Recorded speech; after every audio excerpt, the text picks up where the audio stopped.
जय हिंद साथियों। Most welcome आप सभी का हरियाणा ग्रुप डी 2026 के लिए इंडिया जीके की क्लास में। आज हमारी हरियाणा ग्रुप डी 2026 के लिए इंडिया जीके की क्लास नंबर 22 है। 15 नंबर की आपकी इंडिया जीके आपके एग्जाम में पूछी जाती है।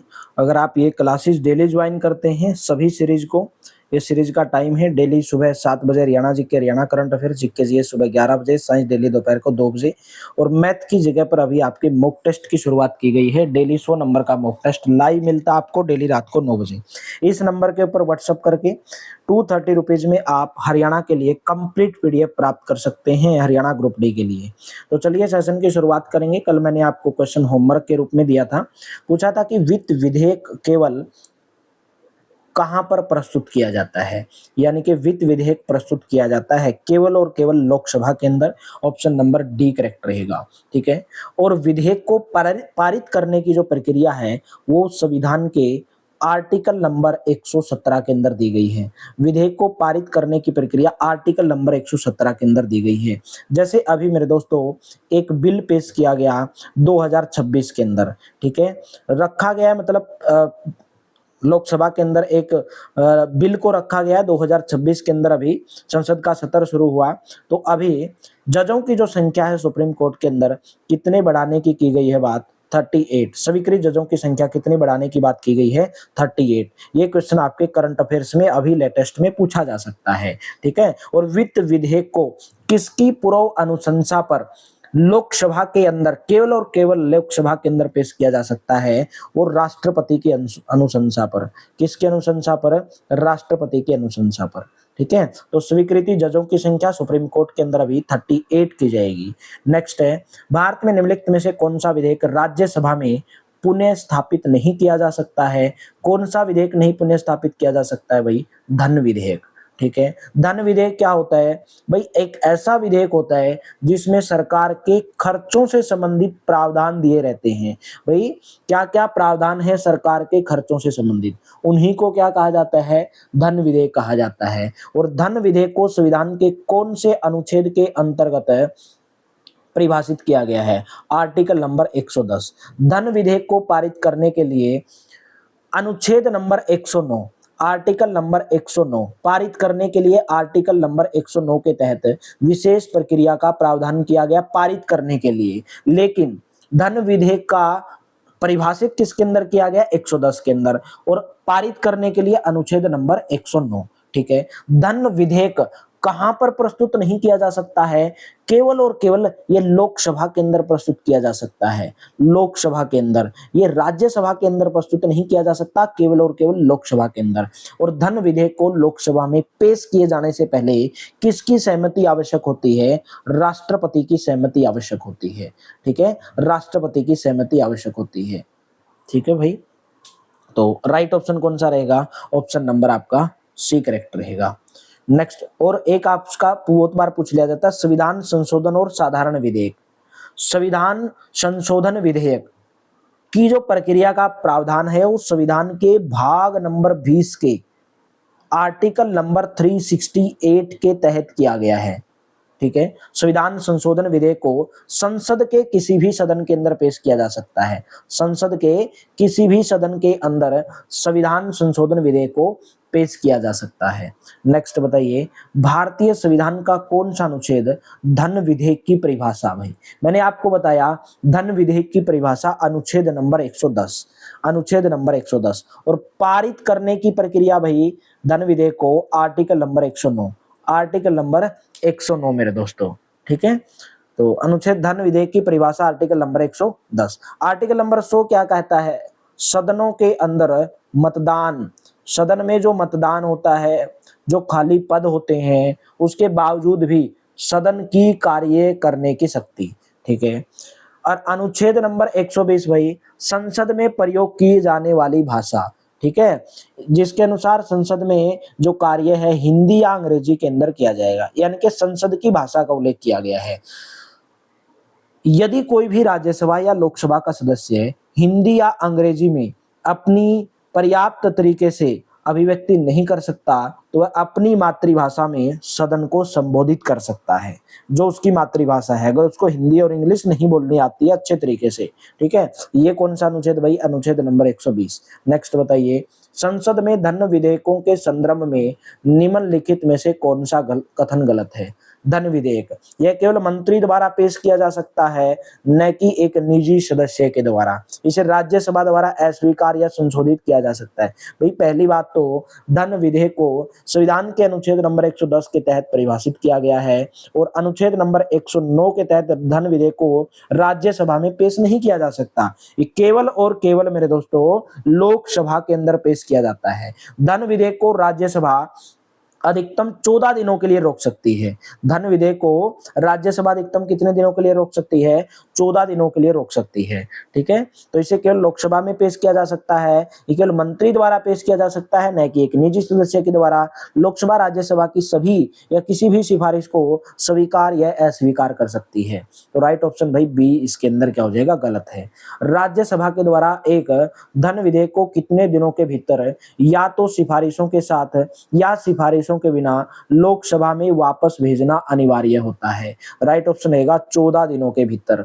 धन विधेयक को भारतीय संविधान के अनुच्छेद नंबर 110 के अंदर परिभाषित किया गया है। भारतीय संविधान के अनुच्छेद नंबर 109 के अंदर क्या भाई? आर्टिकल नंबर 109 में धन विधेयक को पारित करने की प्रक्रिया का उल्लेख। और कहां पर पारित किया जाता है? केवल कहां पर प्रस्तुत किया जाता है धन विधेयक भाई? केवल और केवल लोकसभा के अंदर, राज्यसभा के अंदर नहीं। तो धन विधेयक को लोकसभा में पेश किए जाने के लिए सबसे पहले किसकी अनुमति आवश्यक होती है? राष्ट्रपति की आवश्यक होती है। धन विधेयक लोकसभा में पारित होने के बाद राज्यसभा में विचार के लिए भेजा जाता है और राज्यसभा 14 दिनों के अंदर स्वीकृति देनी होती है, अन्यथा उसे राज्यसभा के द्वारा पारित मान लिया जाएगा, ठीक है। यानी कि पेश लोकसभा में किया जाता है, फिर उसको विचार विमर्श के लिए राज्यसभा के अंदर भेजा जाता है। अगर राज्यसभा 14 दिनों के अंदर कोई भी अपनी प्रतिक्रिया नहीं देती है तो उस विधेयक को पारित किया हुआ मान लिया जाएगा, यानी कि पास हो जाएगा। भारत के संविधान के अनुच्छेद नंबर 112 के अनुसार एक वर्ष का केंद्रीय यानी कि यूनियन उस विशेष वर्ष के लिए सरकार की अनुमानित प्राप्तियों और व्यय का वर्णन है। उसको हम क्या बोलते हैं भाई? उसको बजट बोलते हैं, एक साल का। भारतीय संविधान का अनुच्छेद नंबर 112 वार्षिक वित्तीय विवरण, जिसको हम बजट बोलते हैं, उसके बारे में उल्लेख मिलता है। अगर आपसे पूछा जाए बजट का उल्लेख भारतीय संविधान के कौन से अनुच्छेद में है? अनुच्छेद नंबर 112, जिसके तहत राष्ट्रपति का यह कर्तव्य बनता है कि प्रत्येक वित्तीय वर्ष, और वित्तीय वर्ष कब से कब तक होता है भाई? 1 अप्रैल से लेकर 31 मार्च, ठीक है। 1 अप्रैल, जैसे अभी 1 अप्रैल 2026 से लेकर 31 मार्च 2027 तक के वर्ष को वित्तीय वर्ष बोलेंगे, यानी कि फाइनेंशियल ईयर बोलेंगे भाई। और संसद के दोनों सदनों के सामने भारत सरकार की उस वर्ष के लिए जितनी भी अनुमानित आय है या जितने भी खर्चे हैं उसका विवरण रखा जाता है। ऑप्शन नंबर सी करेक्ट रहेगा, यानी कि पूरा का पूरा कितना खर्च होगा, कितना मेरे दोस्तों आय होगी, ये सब बताया जाता है। संसद के समक्ष बजट विवरण प्रस्तुत करने की संवैधानिक आवश्यकता भारत के संविधान के कौन से अनुच्छेद के अंदर की गई है? अनुच्छेद नंबर 112। ऑप्शन नंबर आपका ए करेक्ट हो जाएगा। अनुच्छेद नंबर 121 भाई, संसद में चर्चा पर प्रतिबंध, ठीक है। किसी भी न्यायाधीश के आचरण के संबंध में संसद में कोई भी चर्चा नहीं होगी। मतलब ऐसा नहीं बोला जाएगा भाई फलाना जज ऐसे है, ढेकड़ा जज ऐसे है, चाहे वो उच्चतम न्यायालय का हो चाहे उच्च न्यायालय का हो, उसके संबंध में कोई चर्चा नहीं होगी, ठीक है। अनुच्छेद नंबर 123 मेरे दोस्तों, राष्ट्रपति की अध्यादेश जारी करने की शक्ति, राष्ट्रपति की अध्यादेश जारी करने की शक्ति, अनुच्छेद नंबर 123। नेक्स्ट, लोक लेखा समिति के सदस्यों को कितनी अवधि के लिए चुना जाता है? लोक लेखा समिति को कब मेरे दोस्तों? 1921 में कौन से अधिनियम के तहत? भारत शासन अधिनियम, भारत शासन अधिनियम, भारत शासन अधिनियम 1919 के तहत गठित किया गया। भारत शासन अधिनियम 1919 के तहत, भारत शासन अधिनियम 1919 के तहत लोक लेखा समिति का जो गठन है 1921 में इसका गठन किया गया।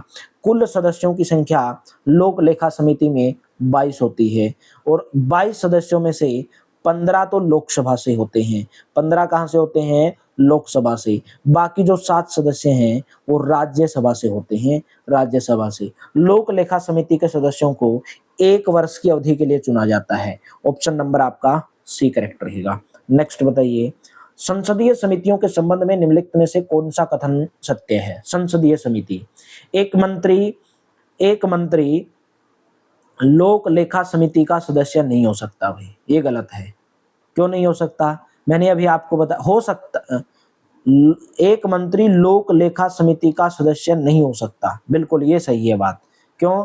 क्योंकि लोक लेखा समिति में 22 सदस्य होते हैं, 12 सदस्य लोकसभा से और 7 सदस्य राज्यसभा से। 1 वर्ष का इसका कार्यकाल होता है।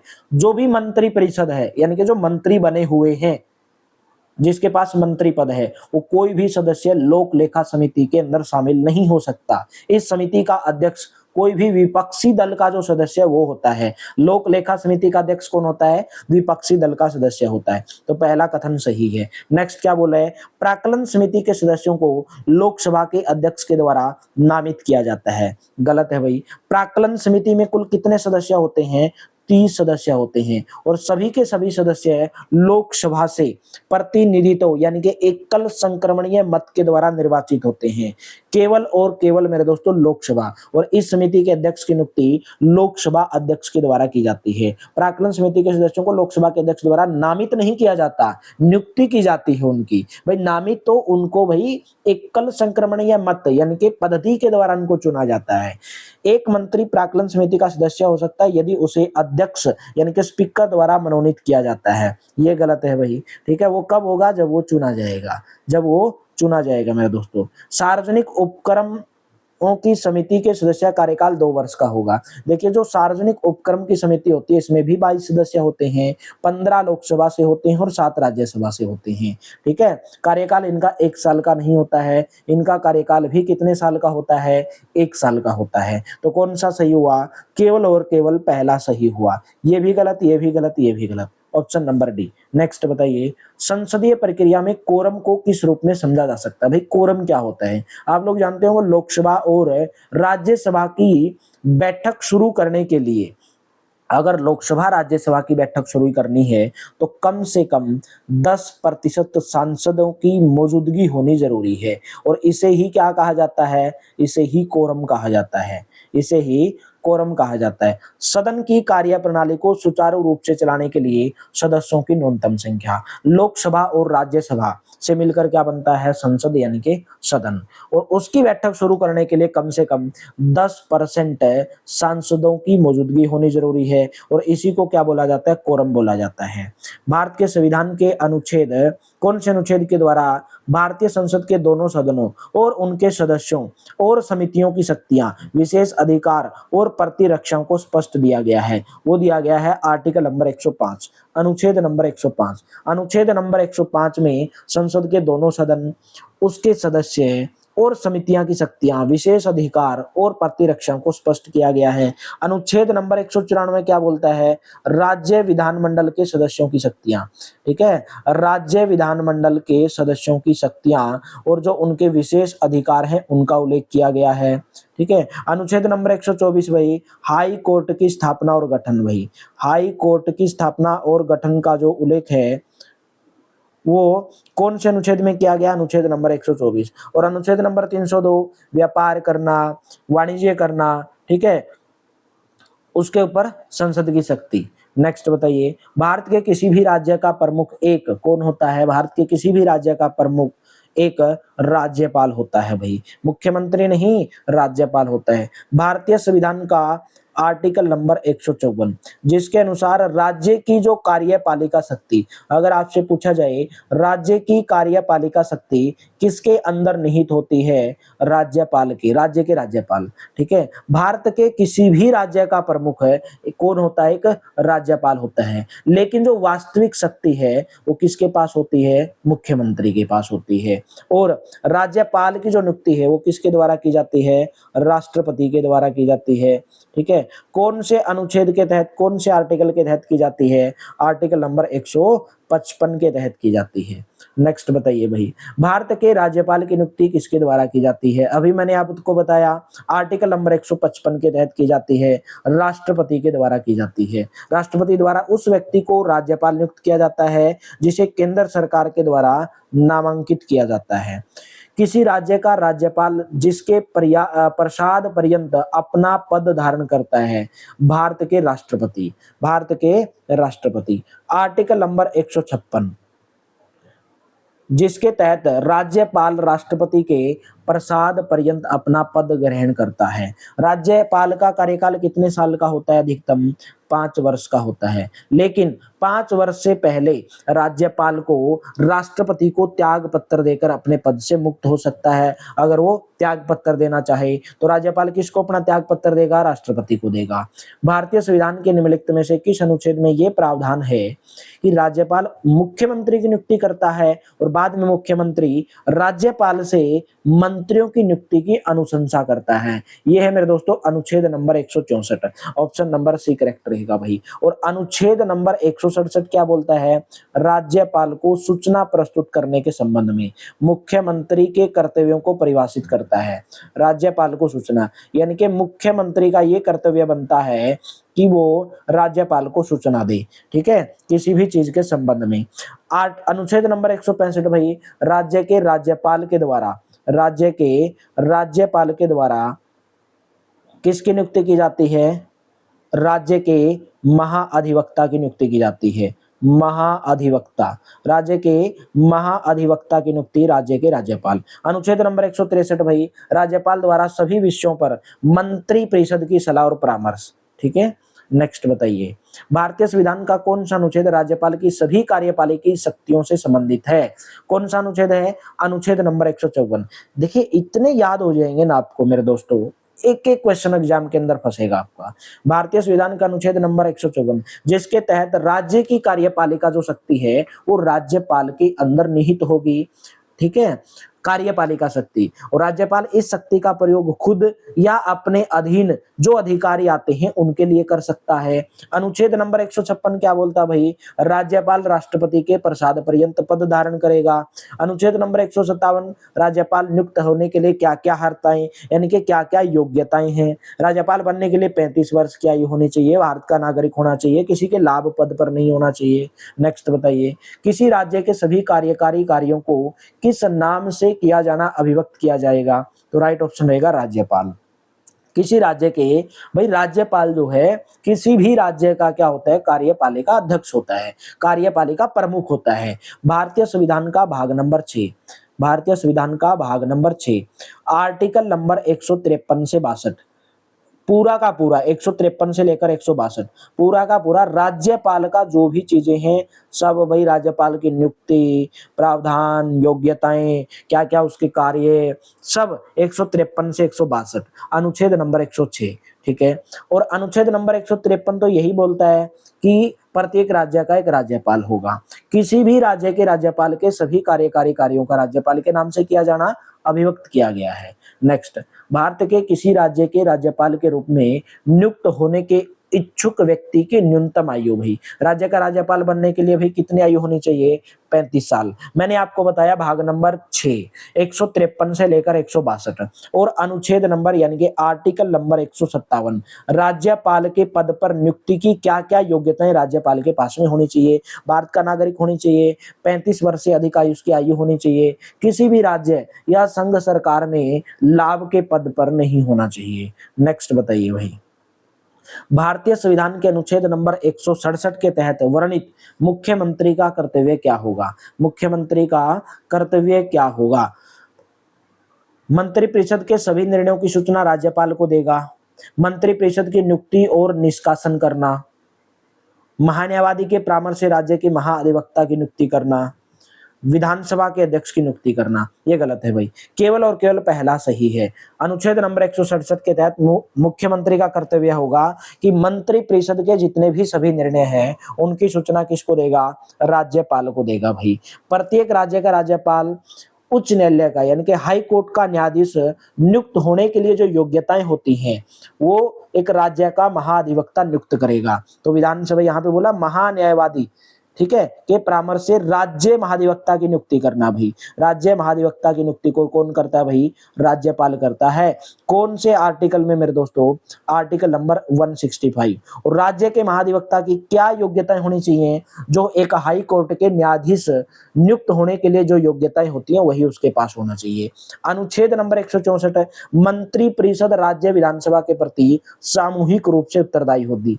ठीक है, आर्टिकल नंबर 164 क्या बोलता है कि पूरी की पूरी जो मंत्री परिषद है वो राज्य विधानसभा के प्रति सामूहिक रूप से उत्तरदायी होगी। और मंत्रियों की नियुक्ति मुख्यमंत्री की सलाह पर किसके द्वारा की जाएगी? राज्यपाल के द्वारा की जाएगी। नेक्स्ट बताइए, राज्य सरकार की बर्खास्ती और राज्य विधानसभा के निलंबन और विघटन की सिफारिश करने की शक्ति किसके पास होती है? वो होती है राज्यपाल के पास में। ऑप्शन नंबर बी करेक्ट रहेगा। नेक्स्ट बताइए, भारतीय संविधान का कौन सा अनुच्छेद में यह कहा गया है कि विधानमंडल के विश्रांति काल के दौरान अध्यादेश प्रख्यापित करने की राज्यपाल के पास शक्ति है? ये कहता है मेरे दोस्तों अनुच्छेद नंबर 213। डी ऑप्शन करेक्ट रहेगा। भारतीय संविधान का अनुच्छेद नंबर 13 ये कहता है कि राज्यपाल को अध्यादेश बनाने की शक्ति। ठीक है, कौन सा अनुच्छेद है? अनुच्छेद नंबर 213। जब राज्य विधानसभा सत्र में नहीं होती है तो राज्यपाल अध्यादेश जारी कर सकता है। ठीक है, राज्यपाल क्या कर सकता है? अध्यादेश जारी कर सकता है। मोस्ट इंपोर्टेंट है अनुच्छेद नंबर 214, जिसके अंदर यह कहा गया है कि प्रत्येक राज्य के लिए एक उच्च न्यायालय होगा। राज्यों के लिए क्या होगा? एक उच्च न्यायालय होगा, यानी कि एक हाई कोर्ट होगा भाई, हाई कोर्ट होगा। ये कौन सा अनुच्छेद कहता है? अनुच्छेद नंबर 214 कहता है। नेक्स्ट, कैबिनेट और राज्यपाल के बीच संपर्क की एकमात्र कड़ी कौन सी है? एकमात्र कड़ी होती है मुख्यमंत्री भाई। ऑप्शन नंबर सी, मुख्यमंत्री कैबिनेट और राज्यपाल के बीच में संपर्क की एकमात्र कड़ी है। भारतीय संविधान का अनुच्छेद नंबर 164, आर्टिकल नंबर 164, जिसके अनुसार मुख्यमंत्री की नियुक्ति कौन करता है? राज्यपाल करता है। और राज्यपाल विधानसभा के बहुमत दल का जो नेता होता है उसको ही मुख्यमंत्री पद पर नियुक्त करता है, यानी कि जिस पार्टी को बहुमत मिलेगा। नेक्स्ट बताइए, जनवरी 2021 तक किसी भी भारतीय राज्य केंद्र शासित प्रदेश की सबसे लंबे समय तक महिला मुख्यमंत्री रहने वाली महिला का नाम क्या है? अभी भी वही है मेरे दोस्तों, शीला दीक्षित। ठीक है, शीला दीक्षित दिल्ली की सबसे लंबे समय तक सेवा करने वाली मुख्यमंत्री थी। दिल्ली की सबसे लंबे समय तक सेवा करने वाली मुख्यमंत्री थी शीला दीक्षित। किसी भी भारतीय राज्य या भारत के किसी भी केंद्र शासित प्रदेश की सबसे लंबे समय तक मुख्यमंत्री पद पर रहने वाली पहली महिला मुख्यमंत्री थी। उन्होंने 1998 से लेकर 15 सालों तक, यानी कि 2021 तक मेरे दोस्तों, लगभग 2021 तक दिल्ली की सेवा की थी। और शीला ने कांग्रेस पार्टी को लगातार 3 बार चुनावी जीत दिलाई थी मेरे दोस्तों, 3 बार चुनावी जीत दिलाई थी। किसी भी भारतीय राज्य केंद्र शासित सबसे लंबे समय तक महिला मुख्यमंत्री रहने वाली महिला का क्या नाम है? शीला दीक्षित मेरे दोस्तों, शीला दीक्षित उनका नाम है। 15 सालों तक वो रही थी, यानी कि 15 साल अगर मैं बोलूं 10 और 2 12, यानी कि 2013, लगभग 2013 तक, 1998 से 2013। नेक्स्ट बताइए, भारतीय संविधान का कौन सा अनुच्छेद राज्य के महाधिवक्ता की बात करता है? भारतीय संविधान का अनुच्छेद नंबर 165, जिसके तहत राज्य के महाधिवक्ता का प्रावधान किया गया है। राज्य का जो महाधिवक्ता है, महाधिवक्ता राज्य का सर्वोच्च विधिक अधिकारी। अगर आपसे पूछा जाए किसी भी राज्य का सर्वोच्च कानूनी अधिकारी, विधिक अधिकारी कौन होगा भाई? महाधिवक्ता होगा। ठीक है, महाधिवक्ता की नियुक्ति किसके द्वारा की जाएगी? राज्यपाल के द्वारा की जाएगी। और महाधिवक्ता बनने के लिए क्या योग्यता होनी चाहिए? जो एक हाई कोर्ट का न्यायाधीश नियुक्त होने के लिए जो योग्यताएं होती हैं वही योग्यताएं उनके पास में होनी चाहिए। ठीक है, और भारतीय संविधान का अनुच्छेद नंबर 177, आर्टिकल नंबर 177, जिसके अनुसार राज्य के महाधिवक्ता को राज्य के विधानमंडल की जो कार्यवाही है उसके अंदर भाग लेने और बोलने का अधिकार है, लेकिन मतदान करने का अधिकार नहीं है। और राज्य महाधिवक्ता को राज्य के किसी भी न्यायालय में सुनवाई का अधिकार है। ठीक है, अनुच्छेद नंबर 77 भाई, भारत सरकार की जितनी भी समस्त कार्यपालिका की जो कार्यवाही है वो राष्ट्रपति के नाम से जानी जाएंगी। जैसे राज्यपाल के नाम से राज्य के अंदर जानी जाएंगी, तो पूरी जो भारत सरकार की वो राष्ट्रपति के नाम से जानी जाएंगी। कार्यपालिका कार्यवाही राष्ट्रपति के नाम से। ठीक है, अनुच्छेद नंबर 136 भाई, अपील के लिए हाईकोर्ट की विशेष अनुमति लेनी आवश्यक है। नेक्स्ट, भारत में राज्य के महाधिवक्ता की नियुक्ति कौन करता है भाई? आर्टिकल नंबर 165 के तहत, आर्टिकल नंबर अनुच्छेद नंबर 165 के अनुसार भाई राज्यपाल की जो नियुक्ति है, सॉरी, महाधिवक्ता की जो नियुक्ति है वो राज्य के राज्यपाल के द्वारा की जाएगी।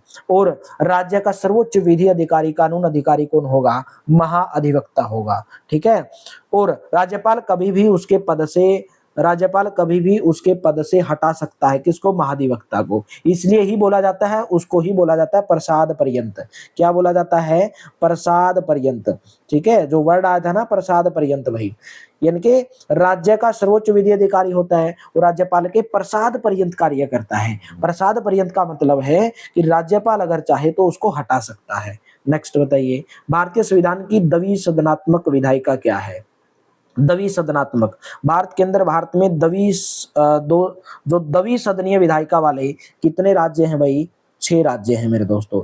2 सदनों वाली विधायी निकाय, 2 सदनों वाला विधायी निकाय, उसको क्या बोलेंगे? द्विसदनात्मक विधायी बोलेंगे। द्विसदनीय विधायिका वाले 6 राज्यों में उच्च सदन को क्या कहा जाता है? उच्च सदन को विधान, यानी कि जिन राज्यों के अंदर विधान परिषद रही है, विधान परिषद भाई, उच्च सदन को क्या कहा जाएगा? विधान परिषद। और निम्न सदन को क्या कहा जाएगा? निचले सदन को क्या बोला जाएगा? विधानसभा बोला जाएगा। विधानसभा कितने राज्यों के अंदर है विधान परिषद? 6 राज्यों के अंदर है। कौन कौन से 6 राज्य हैं जरूर याद करने हैं? महाराष्ट्र है मेरे दोस्तों, एक आपका कर्नाटक है यानी कि केटी कर्नाटक है, एक आपका टीएल यानी कि तेलंगाना है, आंध्र प्रदेश एपी आंध्र प्रदेश, और एक आपका बिहार और एक उत्तर प्रदेश भाई। इन 6 राज्यों के अंदर द्विसदनीय विधायिका है, यानी कि इन 6 राज्यों में विधान परिषद भी है और विधानसभा भी है। और उचले सदन को क्या बोलेंगे? विधान परिषद, और निचले को क्या बोलेंगे? विधानसभा। नेक्स्ट बताइए, राज्य विधान परिषद की संरचना के संबंध में निम्नलिखित में से कौन सा कथन सत्य है? राज्य विधानसभा की संरचना के संबंध में कौन सा कथन सत्य है? परिषद के सदस्यों की अधिकतम संख्या विधानसभा की कुल संख्या के 1/3 पर निर्धारित की गई है, सही है। परिषद की न्यूनतम शक्ति 40 निर्धारित की गई है, यह भी सही है। परिषद के सदस्यों की कुल संख्या में कुल 5/6 सदस्य अप्रत्यक्ष रूप से निर्वाचित होते हैं और 1/6 सदस्य मनोनीत होते हैं, यह भी सही है। राज्यपाल द्वारा किए गए मनोनयन यानी कि मनोनीत सदस्य को न्यायालय में चुनौती दी जा सकती है, ये गलत है। केवल और केवल ए बी सी इसके अंदर सही है, ए बी सी इसके अंदर सही है। नेक्स्ट बताइए, अनुच्छेद नंबर 172 के अनुसार किसी राज्य की लोकसभा भंग नहीं होगी, राज्यसभा, विधान परिषद या विधानसभा भाई, किसी भी राज्य की विधान परिषद भाई। ठीक है, 6 राज्यों के अंदर है ना विधान परिषद, तो विधान परिषद भंग नहीं होगी। राज्यसभा तो होती नहीं, ठीक है, लोकसभा तो भंग हो सकती है, राज्यसभा एक स्थायी सदन है, राज्यसभा को भी भंग नहीं किया जा सकता, लेकिन राज्य की बोली गई है। ठीक है, तो अनुच्छेद नंबर 172 में ये प्रावधान किया गया, किसी भी राज्य की विधान परिषद कभी भंग नहीं होगी। विधान परिषद एक स्थायी सदन है, जैसे राज्यसभा एक स्थायी सदन है, और प्रत्येक 2 वर्ष के बाद में विधान परिषद के 1/3 सदस्य क्या हो जाते हैं? रिटायर हो जाते हैं। और इनका जो कार्यकाल है, जिस प्रकार 6 वर्ष राज्यसभा का कार्यकाल होता है, उस प्रकार विधानसभा के जो सदस्य होते हैं उनका कार्यकाल भी 6 साल का होता है। विधान परिषद के 1/3 सदस्य प्रत्येक कितने वर्ष में सेवानिवृत्त हो जाते हैं? अभी आपको बताया प्रत्येक 2 वर्ष में हो जाते हैं। नेक्स्ट बताइए, किसी राज्य की विधान परिषद में राज्य की विधानसभा में सदस्यों की कुल संख्या के 1/3 से अधिक होनी चाहिए, 2/3, 5वें भाग या भाई 3/4। तो राइट ऑप्शन बनेगा मेरे दोस्तों 1/3। 1/3 ऑप्शन नंबर आपका ए करेक्ट रहेगा। भारतीय संविधान का आर्टिकल नंबर 171, जिसके अनुसार राज्य की विधान परिषद में सदस्यों की संख्या राज्य की विधानसभा के सदस्यों की कुल संख्या के 1/3 से अधिक नहीं होती है भाई। ठीक है, तो राइट ऑप्शन ए रहेगा। नेक्स्ट क्वेश्चन, लोकसभा के अध्यक्ष और उपाध्यक्ष की अनुपस्थिति में संसद के दोनों सदनों की संयुक्त बैठक की अध्यक्षता कौन करेगा? लोकसभा का कोई भी वरिष्ठ सदस्य, राज्यसभा का उपसभापति, राज्यसभा का कोई भी वरिष्ठ सदस्य या राज्यसभा के सभापति। इसका आंसर मेरे दोस्तों आपको कमेंट बॉक्स में होमवर्क के रूप में देना है। क्लास अगर बेहतरीन लगी हो, अच्छी लगी हो, तो वीडियो को लाइक करके जाना, वीडियो को शेयर करके जाना, और सभी क्लासेज को टाइम से ज्वाइन करते रहना। हमारी क्लासेज का टाइम आपको यहाँ पे नजर आ रहा है। हरियाणा जीके सुबह 7 बजे, जीके साइंस और मैथ डेली आपको इस नंबर के ऊपर व्हाट्सएप करके हरियाणा ग्रुप डी के लिए ऑल सब्जेक्ट की पीडीएफ आप प्राप्त कर सकते हैं। Thank you, have a nice day.